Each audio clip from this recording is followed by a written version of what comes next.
প্ৰতিবেদনখনে সকলো শ্ৰেণীৰ জনগণক সন্তুষ্ট কৰিব পাৰিছে বুলি মই ধাৰণা কৰিছোঁ।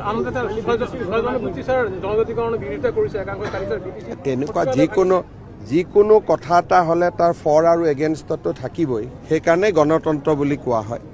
সকলোতো মই কিবা এটা ক'লোঁ বুলি সকলোৱে মানি নল'ব, ফৰ আৰু এগেইনষ্টত থাকিবইতো।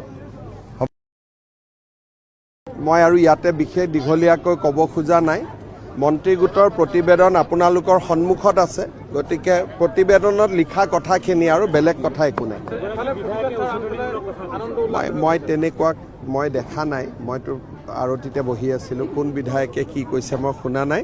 কিন্তু প্ৰতিবেদনখনে সকলো শ্ৰেণীৰ জনগণক সন্তুষ্ট কৰিব পাৰিছে বুলি মই ধাৰণা কৰিছোঁ। তেনেকুৱা যিকোনো কথা এটা হ'লে তাৰ ফৰ আৰু এগেইনষ্টটো থাকিবই, সেইকাৰণে গণতন্ত্ৰ বুলি কোৱা হয়। সকলোতো মই কিবা এটা ক'লোঁ বুলি সকলোৱে মানি নল'ব, ফৰ আৰু এগেইনষ্টত থাকিবইতো।